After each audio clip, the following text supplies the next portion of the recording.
النهارده فيديو حلو جدا هيعجبكم بجد.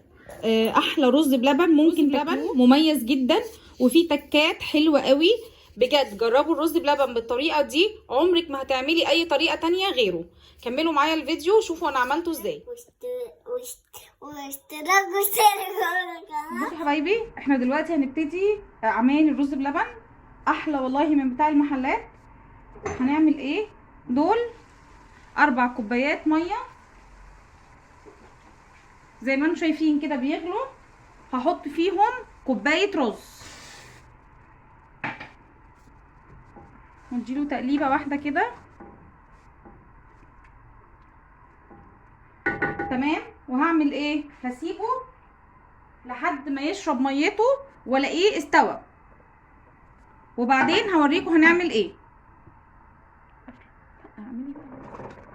بصوا حبايبي، طبعا انا الاول كنت حاطه 4 كوبايات ميه على كوبايه الرز. طبعا الرز شربها على طول، وابتديت اسخن ميه في الكتل وابتديت ازود. تمام. يعني ما تسيبيهوش بقى وكده وتروحي في اي حته او تخرجي من المطبخ، لا، لانه بيلزق. فانتي هتحطي اول 4 كوبايات ميه، وبعد كده تتابعيه على طول. كل ما ينقص ميه تزودي له، بس لازم تكون الميه مغليه، ما ينفعش نحط ميه بارده. تمام. انا هفضل اعمل كده واقلب فيه لحد ما يستوي، وبعد كده ارجع لكم تاني. حبايبي انا فضلت ازود ميه لحد ما وصل للمرحله اللي انا عايزاها. طبعا المرحله دي اختياريه في حاجه، انه في ناس بتحب الرز يكون مهري، يعني لما تيجي تطلعيه وتضغطي عليه تلاقي الرزايه مهريه. انا بصوا بضغط عليه، لا الرزه مش مهريه، الرزه مستويه 3/4 سوا. انا بحب ده علشان خاطر واحنا بناكل ما نحسش ان احنا بناكل مهلبيه، لا لازم يكون في ندغه للرز بلبن واحنا بناكله. تمام. فانا كده خلاص وصلت للمرحله اللي انا عايزاه. هغطي عليه شويه واسيبه لحد ما يشرب حبه الميه اللي باقيين فيه دول، وبعد كده هوريكم هنعمل ايه. بصوا حبايبي، خلاص الرز شرب كل الميه اللي انا حطيتها له، وبقى زي ما انا عايزه، اللي هو مستوي بس 3/4 سوا، اللي هو بنضغط عليه اهو، يعني مستوي بس مش مستوي طري قوي اللي هو مهري يدينا انه ده مهلبيه يعني لما نيجي ناكل، لا انا عايزه احس بالرزايه وانا باكل. تمام. دلوقتي هنعمل ايه؟ طبعا انا هقول لكم المكونات واحنا شغالين عشان ما اطولش عليكم.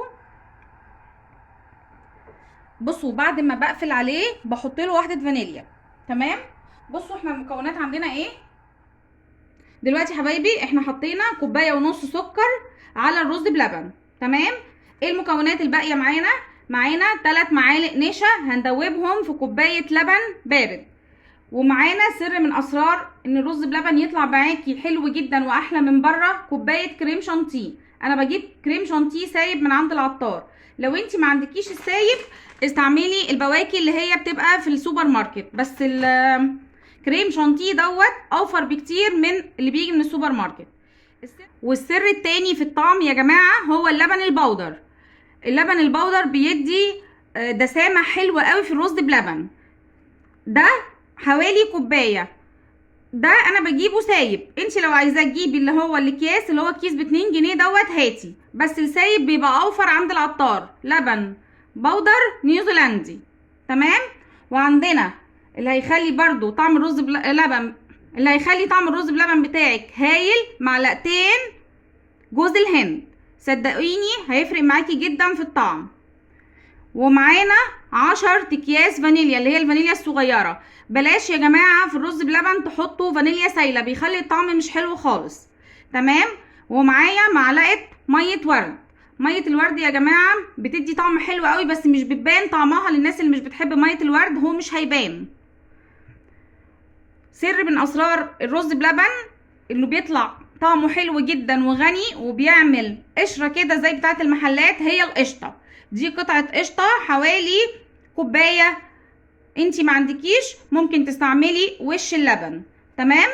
بس بجد القشطه يا جماعه مهمه جدا. جربوا تحطوا كل اللي انا قلت لكم عليه دوت، والله هيطلع احلى من المحلات. دلوقتي احنا هنعمل ايه؟ دلوقتي دول 3 معالق نشا هحطهم على كوبايه اللبن البارده واقلب كويس.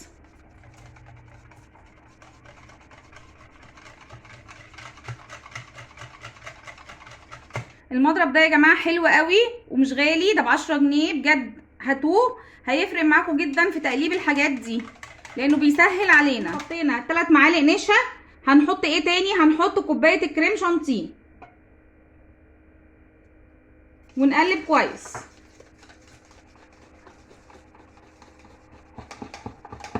كوبايه اللبن البودر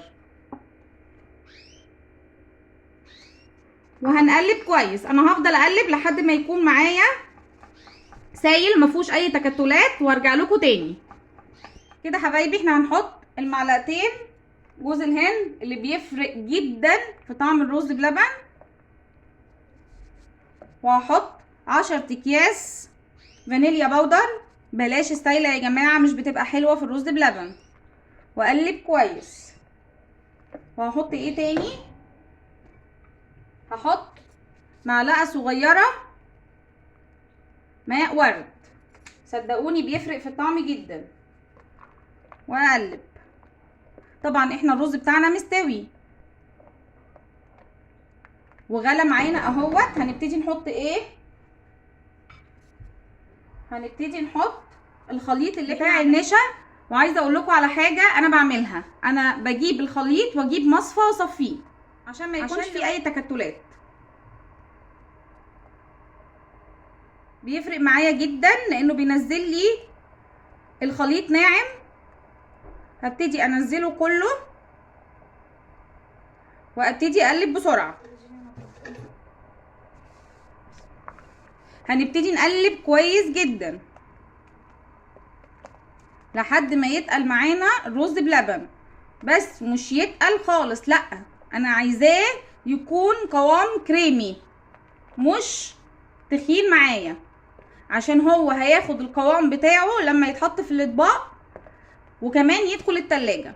فدايما نعمل حسابنا ان اي حاجة فيها نشا لما بتقعد شوية بتبقى سميكة، فاحنا مش عايزين كده، احنا عايزين رز بلبن يبقى مش منشي ومش تخين، لا عايزينه يبقى سايل معانا.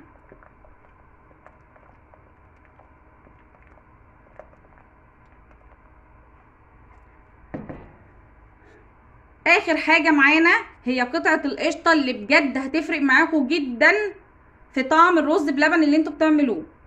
هننزلها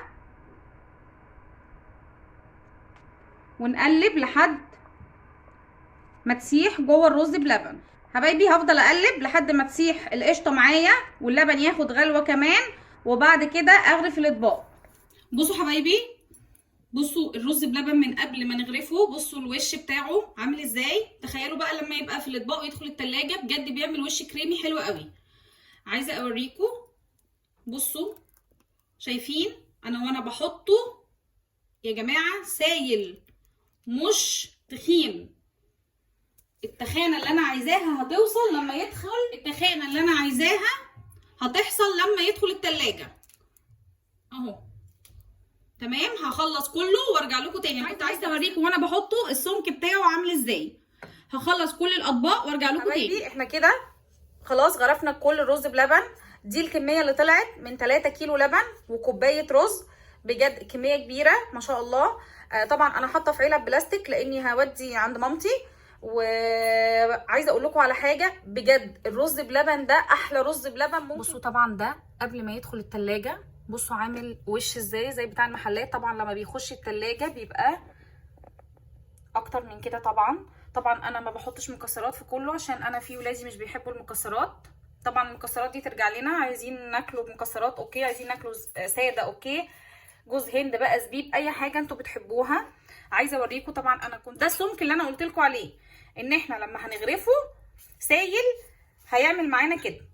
تمام، احنا لما بندخله التلاجة يا جماعه بنغطيه علشان خاطر ما ياخدش اي ريحه من التلاجة، وعلشان يفضل طري الوش بتاعه ما ينشفش. جربوا الطريقه دي هتعجبكم جدا ومش هتعملوا غيرها.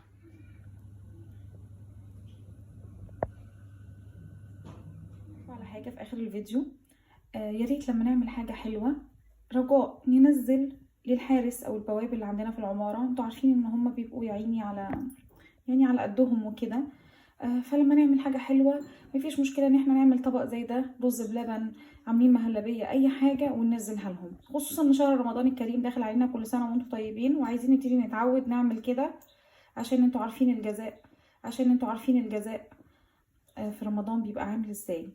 اشوفكم في فيديو جديد ان شاء الله من مطبخ سمسمة للطبخ الحلويات. لايك.